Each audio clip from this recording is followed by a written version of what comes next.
queremos seguir profundizando lo que ocurre con la presentación de este proyecto con Arturo Esquella, senador y presidente del Partido Republicano, que también está en el Congreso a esta hora, tengo entendido. ¿Cómo está, Arturo? Muchísimas gracias por estos minutos.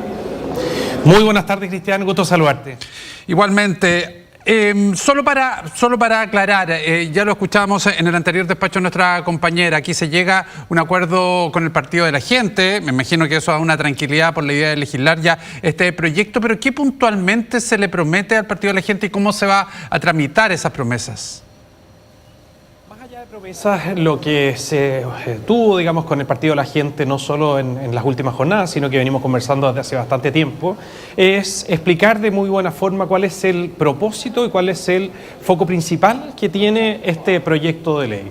A mi juicio es sin ninguna duda uno de los proyectos de los últimos 20 años que de mejor forma inyecta los estímulos necesarios para que se genere el trabajo necesario en Chile. Hay más de 800.000 personas que hoy día no tienen trabajo y se pretende impulsar directamente las fuentes laborales para todos ellos. Con eso, por supuesto que mejoran sustantivamente los salarios del resto de las personas quienes sí están empleados por efecto, digamos, de la disminución de la tasa del desempleo. Eso lo entienden muy bien en el PDG, pidieron cosas adicionales, por supuesto, ellos tienen una conexión muy profunda desde el punto de vista del trabajo que vienen haciendo como partido político con la clase media, con las pymes, con, en definitiva, un grupo muy importante de chilenos que tiene toda la esperanza puesta en este proyecto de ley. Ya, el mantener el 12.5 para las pymes, la devolución de IVA de medicamentos, pañales, ¿eso está dentro de esas solicitudes? Y nuevamente la pregunta, ¿cómo se va a tramitar eso?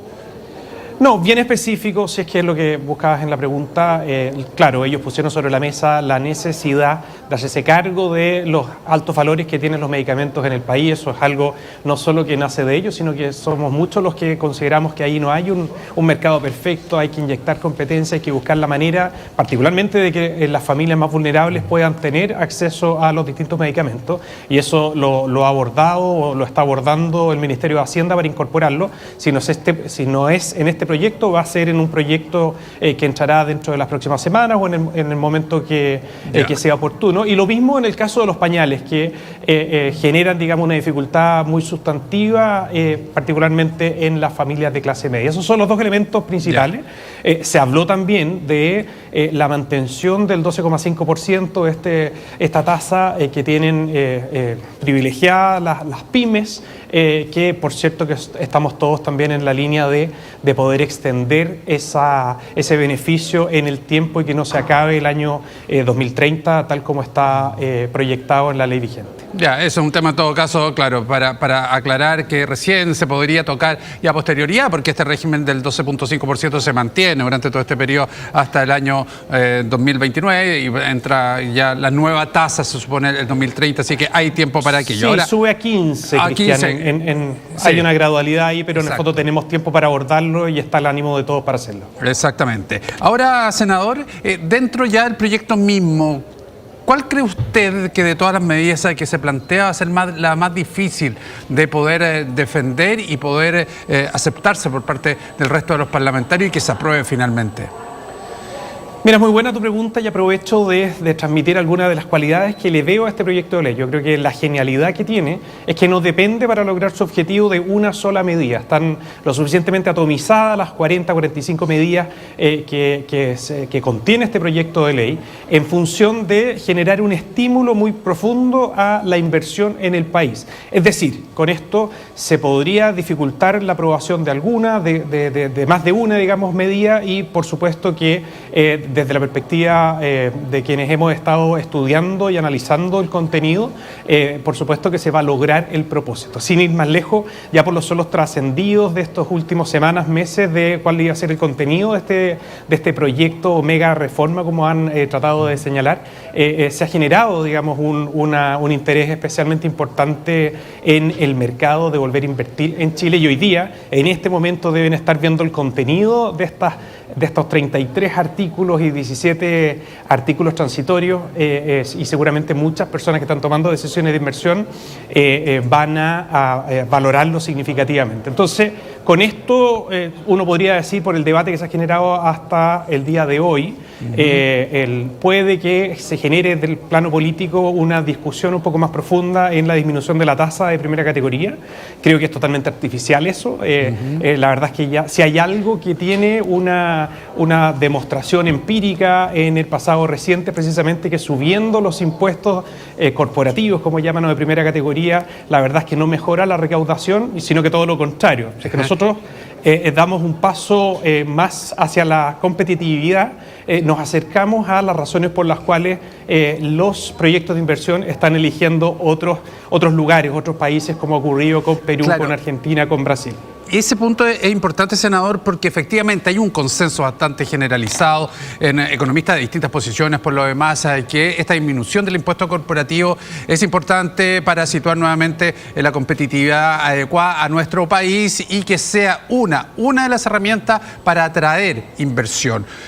Por contrapartida, también sostienen que no es la única medida para poder agilizar la llegada de inversión a nuestro país y que hay que complementarla para que efectivamente este dinamismo se dé. ¿Están dentro de este proyecto, a su juicio, también ese resto de medidas que tengan que ver con poder facilitar y que no sea solo el impuesto, el éxito de una inversión? Sin ninguna duda, y permíteme dar una opinión personal. Yo creo que la disminución de la tasa, más aún con la gradualidad que está formulada en el proyecto, no es precisamente lo que más va a entusiasmar a quienes están tomando decisiones de inversión. Yo creo que es infinitamente más importante el abordar el exceso de discrecionalidad que tiene nuestro sistema, los organismos públicos, a la hora de entregar los permisos y las autorizaciones para que un proyecto de inversión se pueda desarrollar en el país. Se establece certeza jurídica no solo en cuáles son los requisitos para que te puedan entregar un permiso, una autorización para hacer avanzar un proyecto, sino que también lo que va a ocurrir después. Cuando tú tienes una RCA, es decir, una resolución que te entrega la autorización desde el punto de vista medioambiental, es decir, el Estado de Chile te dice, mire, usted cumple con las condiciones, vaya adelante con su proyecto. Hay quienes se dedican por la vía del negocio, ONGs que han visto en esto una fuente, digamos, de lucro, para, sin ningún tipo de razón de fondo, trabar la pelota, ir a los tribunales de justicia, presentar acciones judiciales y mantener ahí 3, 4, 5 años un proyecto paralizado. Eso es lo que está espantando la inversión en el país y se resuelve de una manera, a mi juicio, magistral. Porque lo que dice este proyecto de ley es que si el Estado ya le había dado autorización y luego, en vista de este tipo de acciones, se revierte por parte del mismo Estado esa autorización, el Estado se tiene que poner indemnizando o devolviéndole el valor que usted desembolsó para seguir avanzando en el proyecto. Eso yo creo que da en el callo para evitar el exceso, digamos, de activismo que hemos visto durante las últimas décadas. Ya, certeza jurídica también importante, también otra de los lineamientos que ayudan a activar acá lo que se pretende como gran objetivo, además de este proyecto, al menos uno de ellos, que es la reactivación económica. Ahora, la reintegración, senador, desde su perspectiva también, ya que planteábamos una reactivación desde el punto de vista corporativo, pero la reintegración del sistema tributario, ¿en qué medida favorece a la inversión? ¿Cómo aseguramos que efectivamente esa sea una medida que contribuya? Bueno, primero por simplificar el sistema, es decir, mantener reglas claras, permitir que las personas sepan efectivamente que cuando en una persona jurídica que ha tributado y las personas que son forman parte de esa propiedad, accionistas, que pueden ser muchos, pueden ser pocos, eso es indiferente, a la hora, digamos, de tomar decisiones de si es que esa plata se reinvierte o no, o simplemente, digamos, va a ser distribuida a modo de dividendo, las tasas de impuesto correspondan, digamos, a lo que efectivamente tuvo como propósito o como estímulo para poder hacer esa inversión. Cuando una persona está tomando decisiones de inversión, una persona jurídica, pero atrás de ella están las personas que en definitiva, personas naturales, inversionistas, que evidentemente y de manera totalmente legítima lo que quieren es rentabilizar sus recursos. Cuando están tomando esas decisiones, lo que quieren ver es que no abusen de ellos, es que efectivamente les cobren como corresponde, pero por un Estado que promueve la inversión, no por uno que está permanentemente poniendo obstáculos para la inversión. Y desde este punto de vista, si algo que había funcionado de manera correcta en los mejores años de inversión en Chile y se fue a piso cuando se hicieron los cambios con la modificación que hizo el ministro Arena en el gobierno de Michelle Bachelet, lo que corresponde es seguir el camino que nos dio buenos momentos precisamente, digamos, de inversión en el país. Senador, ¿cómo va a haber una concordancia en el relato de todos los actores del oficialismo para evitar caer en contraposiciones con respecto a ciertos puntos? Lo veíamos, por ejemplo, con el tema de la gratuidad. Es decir, ¿cómo van a afrontar este capital político, este capital técnico, o cómo van a aprovechar aquello para que no se produzcan estas controversias, estos puntos que no son del todo concordantes y que ayudan a que se ensucie un poquito la percepción que hay dentro de las ideas de este proyecto? Hay una fórmula muy clara que es entender que quien tiene la perspectiva total de cuáles son los recursos con los cuales va a contar el país. Recuerda que muchos han atacado este proyecto de ley apuntando, digamos, a unas rebajas que son contraintuitivas, rebajas transitorias de impuestos precisamente para recaudar más. Y eso apostando, digamos, a que en la gradualidad que entran las disminuciones a la tasa de primera categoría, se genera un esquema en donde la mirada y el control lo tiene que tener, a mi juicio, el ministro de Hacienda. Desde el momento que todos podemos tener distintas opiniones, particularmente acá en el Congreso Nacional, pero respetamos la última palabra de quien efectivamente tiene esa mirada más amplia, creo que bienvenida, digamos, las diferencias de opinión, bienvenida las contribuciones, los insumos adicionales que se puedan hacer al proyecto, pero el que va a definir, en definitiva, es el ministro Quirós, que es quien tiene la mirada integral de todo el escenario. Claro, porque con respecto, por ejemplo, al tema de la gratuidad, el presidente no lo manifestó en la cadena donde se hace la presentación de este proyecto. Después hay una controversia entre el ministro del Interior, el ministro secretario general de Gobierno, el ministro de Hacienda posteriormente también al día siguiente entrega una forma de cómo se va a limitar. Entonces, a eso me refería. Finalmente... Sí. Finalmente, ¿cómo se concuerda o cómo evitar esos traspiés para no ensuciar la discusión de este proyecto? Sumamente simple, que todos los actores, sean otros ministros, sean parlamentarios, sean los de Hacienda o los que no forman parte de Hacienda, entiendan que podemos opinar proactivamente en cada una de las medidas y otras adicionales que quizás van a ir saliendo en el transcurso del debate legislativo, pero a la hora de ver qué es lo que va, qué no, qué es lo que requiere, digamos, la firma y el patrocinio del presidente de la República, todos tenemos que saber muy claro que es el ministro de Hacienda el que toma esa decisión. Si el mismo ministro de Hacienda tiene alguna duda, porque no todo es blanco-negro, por supuesto, acá hay matices, yo no tengo ninguna duda que él buscará la fórmula y en el peor de los casos tendrá que ir socializándose, que tiene que ver con una decisión política, con un espectro, digamos, de ministro más amplio o incluso el mismo presidente si que fuera necesario, pero me da la impresión de que teniendo todos en cuenta de que el ministro ha hecho un trabajo que no data desde que se ganó la elección, sino que viene desde hace mucho tiempo pensando qué es lo necesario para poder sacar a Chile adelante en el plano económico. La verdad es que cada uno de los elementos está muy bien pensado y todo lo que queda ahora es contribuir en el debate legislativo, sumar a más personas y sacar adelante cada una de estas medidas para que Chile vuelva a crecer. ¿Le preocupa, senador, el desmarque que hubo y que conocemos hace algunos minutos del Partido Nacional Libertario en lo que se refiere a la discusión misma del proyecto en las distintas comisiones, rechazando, no más bien rechazando, pero saliendo de la votación porque a juicio de ellos este proyecto solo se tiene que discutir en la Comisión de Hacienda inicialmente?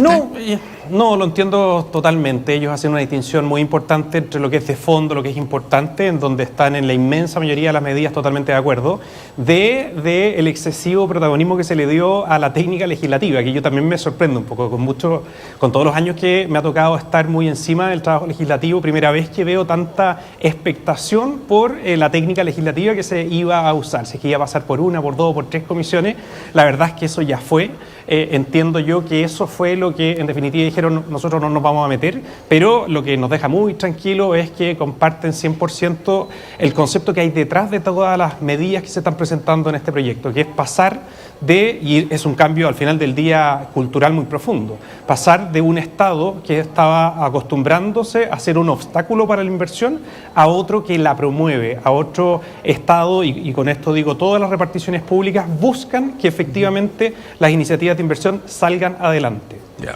Y eso lo comparten 100% en el Partido Libertario. Perfecto. Una última pregunta, senador, y tiene que ver nuevamente con este relato. Se habla, y ha sido insistente también el propio ministro de Hacienda, en torno a lo preocupante del déficit fiscal. Y en esta primera etapa, de acuerdo al informe financiero, que establece también que durante el 2026 va a tener un efecto negativo, el efecto fiscal neto va a ser negativo. ¿Cómo conversa nuevamente este mensaje de déficit fiscal, de estrechez que tienen los recursos del gobierno, con un proyecto que, según el informe financiero, el primer año, el 2026, es en negativo? Si es que llegara a ser negativo y en vista, por supuesto, de circunstancias totalmente exógenas como lo que hemos vivido durante el primer trimestre a propósito del alza del petróleo y tantas otras cosas o factores que han incidido, la verdad es que a nadie se debiera sorprender, digamos, asombrar, porque efectivamente de los últimos 16 años creo que 14 han tenido, digamos, el mismo resultado negativo y en este caso muy distinto, vamos a tener tendríamos eventualmente transitoriamente un resultado negativo, pero con la expectativa de que los resultados, las consecuencias buscados precisamente en todas y cada una de las medidas, algunas para efecto inmediato, otras a mediano y otras a largo plazo, van a empezar a hacer crecer las arcas fiscales en función del crecimiento inyectado al país. Ese es el propósito, es una estrategia que a mi juicio está muy bien diseñada por parte del Ministerio de Hacienda y de todos quienes han colaborado, y lo que nos corresponde ahora en el Congreso Nacional es avanzar lo más rápido posible, porque parte importante de esa recaudación que se recibe al tiro se tiene que invertir y destinar a la reconstrucción acá, en la misma región de Valparaíso, en Biobío, en Ñuble, como la gran mayoría de los chilenos a esta altura ya lo saben. Muy bien.